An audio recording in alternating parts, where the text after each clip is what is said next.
Say you've got your old compatible Android device data stored on a USB drive, and you want to restore it onto your new Samsung device. Here's how. Insert your USB drive into your new Samsung device with the USB connector. Open Smart Switch. If need be, you can download Smart Switch from the Google Play Store.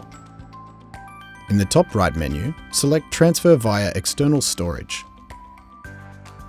Tap Restore. Follow the prompts on screen until it's done. Learn how to back up your device with a USB drive in our previous video.